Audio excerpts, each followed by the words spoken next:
Hello student, welcome to career platform. I am Satish. Last class में हम लोग बात किए थे सिलेबस और रियल नंबर इंट्रोड्यूस किए थे।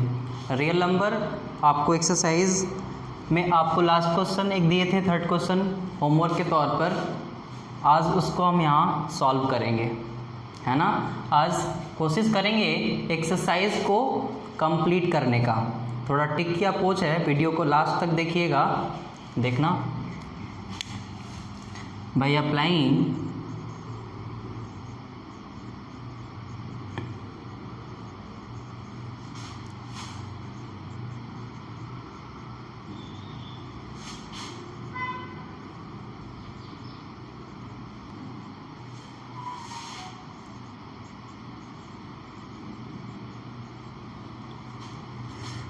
जो इन दोनों में बड़ा है उनको पहले लिखेंगे, बाद वाला डिवाइज़र का रोल प्ले करेगा। देखना, डिविडेंड, डिवाइज़र, क्वोशिएंट, रिमाइंडर। इसको उसी तरह से डिवाइड करेंगे 255 छोटे वाले से बड़े वाले में 867 3 टाइम्स जाएगा।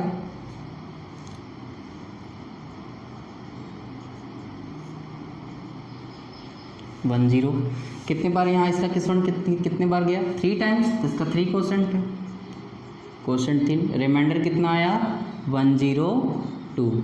इसी तरह से यहाँ जो डिवाइज़र है डिविडेंड का काम करेगा, और यहाँ जो रिमाइंडर है डिवाइज़र का काम करेगा। ये चीज़ें यहाँ आ जाएंगी, ये चीज़ें यहाँ आएंगी। इसी तरह से इसमें हम करेंगे ये चीज़ें 255 कितने टाइम्स? 2 टाइम्स, 20415। इसका क्वोशिएंट कितना है? 2 टाइम्स जाएगा, और कितने रिमाइंडर बचे? 51। इसी तरह से यहाँ आ जाएगा, रिमाइंडर डिवाइज़र का काम करेगा। अब इसी तरह से 51 में हमको कितने से डिवाइड करना है? 102 में, तो 102 2 टाइम्स 102 पूरी तरह से कट गया। रिमाइंडर यहाँ 0, कितने गए क्वोशिएंट? 2 टाइम्स, तो 2 टाइम्स हो गए, रिमाइंडर हमारे 0 बच गए। और हम बताए थे लास्ट क्लास में, जब यहाँ 0 आ जाता है रिमाइंडर तो प्रोसेस एंड हो जाता है यहाँ। तो फाइनली HCF बराबर हम क्या लिखेंगे? 51। ये रहा आपका आंसर। नेक्स्ट हम लोग बात करेंगे स्टूडेंट, नेक्स्ट क्वेश्चन है आपका second. So that any positive odd integers is of the form 6q + 1, 6q + 3 और 6q + 5 where q is some integers, इस क्वेश्चन को सॉल्व करने से पहले एक चीज़ आपको समझाना चाहते हैं कि Euclid division algorithm, Euclid division lemma में क्या अंतर है। दोनों में ज़्यादा डिफरेंस नहीं है, बस डिफरेंस क्या है वो बात आज समझाते हैं आपको। दोनों सेम है अप्रॉक्सीमेटली, बट क्या है ना, यूक्लिड डिवीज़न एल्गोरिथम में प्रोसेस को फॉलो करता है, which means A = BQ + R। इससे पहले जो हम क्वेश्चन सॉल्व किए थे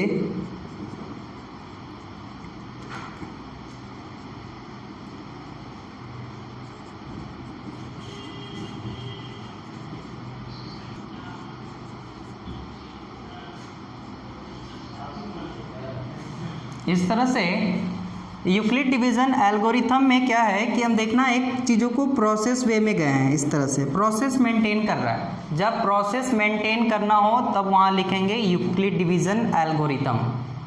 और जब यूक्लिड डिवीज़न लेमा कब लिखेंगे? जब कोई इस तरह का स्टेटमेंट दिया हो, स्टेटमेंट को प्रूफ करना हो। तो जब जहाँ प्रूफ करने की बात आती है ना, तो वहाँ यूक्लिड डिवीज़न लेमा का यूज़ करते हैं। ठीक है, बस यही दोनों का डिफरेंस है। तो इस हम लोग नेक्स्ट में करेंगे।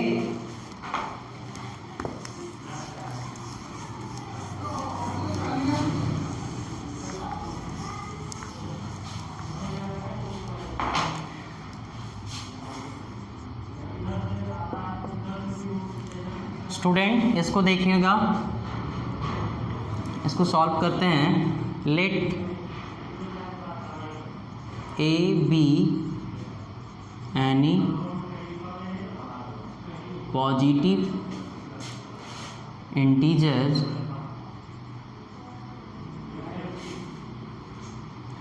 And b is equal to अगर 6q + 1 6q + 3 इस तरह से जा रहा है, जो डिवाइज़र यहाँ रहेगा ना उसी को b मानते हैं, तो b यहाँ 6 है, तो b is equal to 6 by applying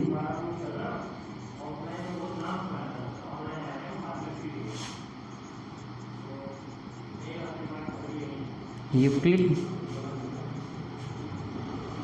division lemma. a is equal to b q plus r where 0 less than is equal to r less than b।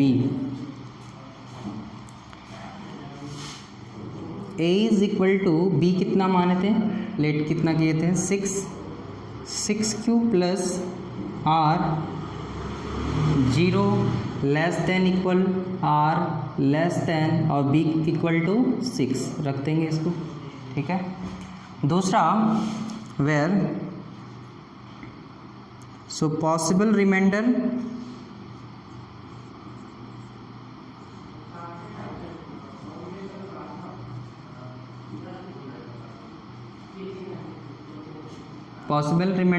r is equal to, देखना r का range दिया हुआ है ये 0 less than equal to r less than is equal to 6, which means 0 से 5 तक है, क्योंकि यहाँ इक्वल टू रहता है तो 6 तक लेते, इक्वल टू नहीं है तो 6 से कम लेना है, ठीक है। देखना तो r क्या हो जाएगा, 0 से लेकर 0 1 2 3 4 5 तक ही लेंगे, 6 नहीं लेंगे क्योंकि 6 इक्वल टू नहीं लिखा, 6 से कम लिखा है, ये रेंज है r का।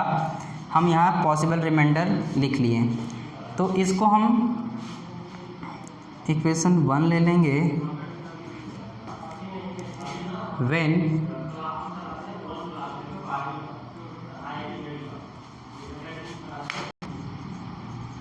when r is equal to 0, then from equation 1 a is equal to 6q plus r, a is equal to 6q और यहाँ r के जगह पर क्या पुट करेंगे 0, इसी तरह से a is equal to 6q हो गया। इसी तरह से when r is equal to when, then a is equal to 6q plus r के जगह पर क्या लिखेंगे 1। when r is equal to 2, then a is equal to 6q plus r की जगह पर क्या लिखेंगे 2। when r is equal to 3, then a is equal to 6q plus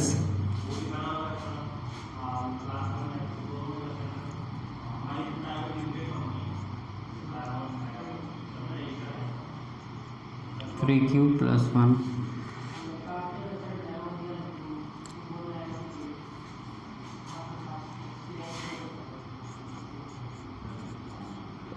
when r is equal to 1, then a is equal to 6q plus 1। when r is equal to 2, then from equation 1 में put करते जाना है r के जगह पर 6q, यहाँ 2 रख रहे हैं तो 2 हो गया। when r is equal to 3, then a, अब देखना यहाँ हम क्या कर दिए ना 2 से डिजिबल कर दिए, देखना 2 से दोनों में कॉमन है 2, तो 2 3 जा 6 और 2 1 जा 2, इसी तरह से r is equal to 2, then a is equal to 6q plus r की जगह पर इस बार 3, यहाँ 2 से कॉमन नहीं है इसलिए यहाँ नहीं कर रहे हैं। r इज इक्वल टू 4, इसी तरह से हमको 5 तक जाना है r का वैल्यू पुट करके। Then a is equal to 6q plus 4, और यहाँ देखना यहाँ 2 से डिजिबल कॉमन मिल रहा है तो 2 कॉमन कर लेंगे, 3q प्लस 2 से डिजिबल है ये। When r is equal to 5, then a is equal to 6q और r की जगह पर 5 पुट करेंगे। ये इसमें कोई कॉमन नहीं मिल रहा है, इसको यहीं तक लिखेंगे। Student r is equal to 5, then a is equal to 6q plus 5, ये हमारा पॉसिबल रिमाइंडर सारा हम पुट कर दिए इक्वेशन 1 में। अब देखना, from above we observe that a can be, a किस किस के फॉर्म में आ रहा है, 6q plus 1, 6q plus 2, 6q plus 3, 6q plus 4, 6q plus 5। a can be positive integers in the form of 6q plus 1, 6q plus 2, 6q plus 3, 6q plus 4 और 6q plus 5। But क्या है, यहाँ कर देते हैं,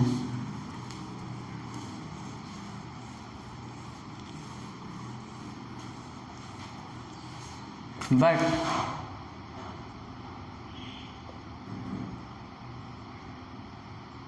since a be the odd integers,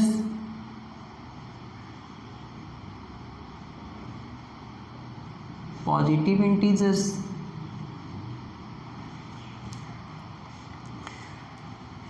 so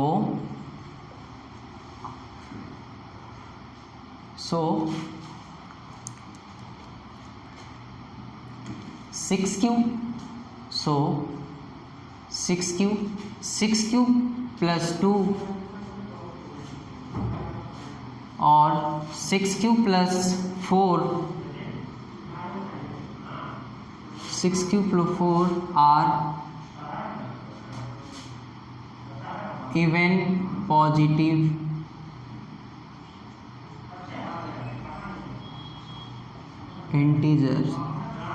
integer. देखना 2 से divisible है ये तो इवन ही होगा ना, 2 से डिजिबल है, आपको समझाने के लिए कॉमन ले लिए हैं, बाकी ये कॉमन 2 से डिजिबल नहीं है, तो हैंस तो हम क्या कहेंगे, हैंस तो ये क्या बच गया बाकी चीज़ें, and 6q plus 1, 6q plus 3 और 6q plus 5 are odd positive integers, odd positive integer. ये ऑड पॉजिटिव इंटीजर है और हमको यही शो करना है, ऑड पॉजिटिव। देखना 6q प्लस 1 जिसमें किसी में ऐड 1 हो जाए तो वो इवन ऑड हो जाता है, ये भी 6 प्लस 5 भी। यहाँ से कंक्लूजन अब लिखने की बात आ गई।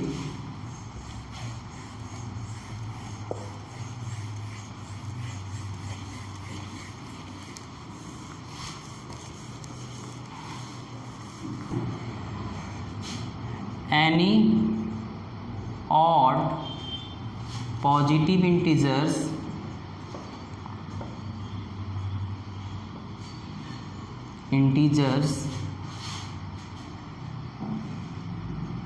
is of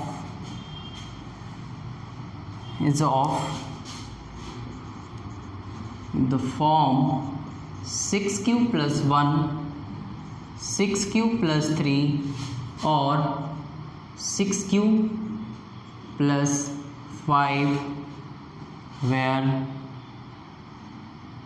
4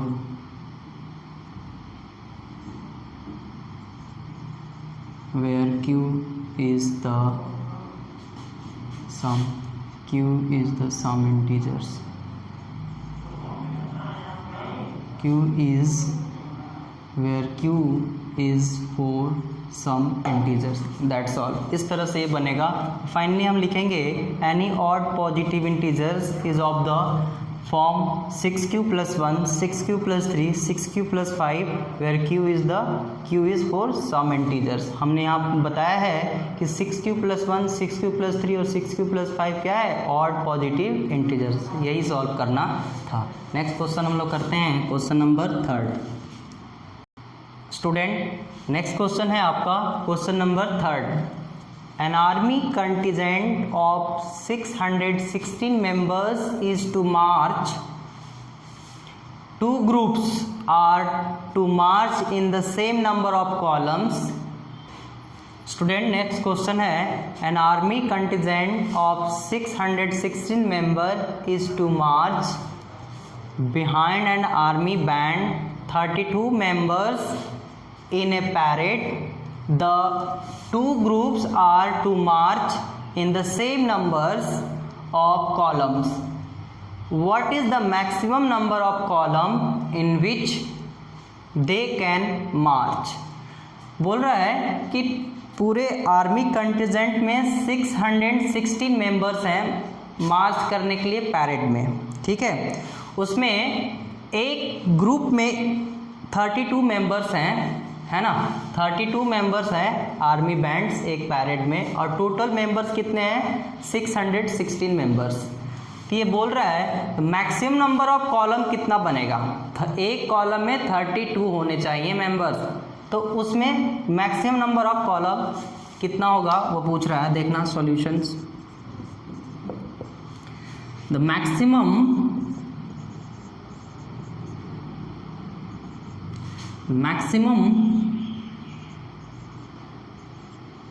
number of columns is equal to HCF of 616 32। इसको सॉल्व करेंगे किससे, जब प्रोसेस से हमको सॉल्व करना होता है तो by applying Euclid division algorithm से हम लोग करते हैं, क्योंकि प्रोसेस में जाना है। तो by applying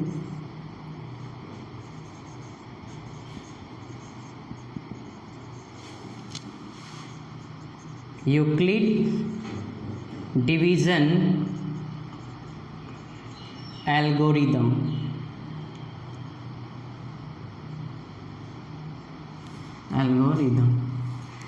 A is equal to BQ + R। तो जो बड़ा डिजिट है उसको पहले यहाँ डिविडेंड के तौर पर, और जो 32 है उसको डिवाइज़र के तौर पर। उसी तरह से हम लोग करेंगे, कम वाले को ज़्यादा में डिवाइड करते हैं। तो कितने टाइम्स आएगा, 1 टाइम्स 32 कितने आ गए 9, और यहाँ 5 में से 3 2 1 6 आ गए। ये कितने टाइम्स जाएंगे, अब 9 टाइम्स में जाएगा। 9 2 ज़ा 18 1 9 2 ज़ा 18 8 1 इन हैंड 9 3 ज़ा 27 और 1 28 8 आएंगे ना। देखना कितने टाइम्स आएगा 19 टाइम्स। यहाँ क्वोशंट हो गया 19, रिमाइंडर कितने बच गए 8। इसी तरह से ये यहाँ आता है, प्रोसेस हम लोग पढ़ चुके हैं इससे फर्स्ट वाले क्वेश्चन में। 8 डिवाइजर के तौर पर, रिमाइंडर यहाँ डिवाइजर के तौर पर, फिर 8 से हम लोग करेंगे इसी तरह से 32 में, तो ये 4 टाइम्स से पूरी तरह से डिविजिबल हो जाएगा। 8 4 ज़ा 34, यहाँ 0 आ गए। और जब 0 चीज़ें आ जाती हैं तो हम प्रोसेस को एंड सम फाइनल समझते हैं। हैंस HCF बराबर कितने हो गए 8। तो इस तरह से HCF निकालना है, यानी कि the maximum number of columns कितने होंगे 8। Hence the maximum number of column is equal to 8। That's all। Student ये रहा क्वेश्चन नंबर 3 का सॉल्यूशंस। अब नेक्स्ट 4 और 5 नंबर क्वेश्चंस नेक्स्ट क्लास में करेंगे, अभी यहीं तक, ठीक है।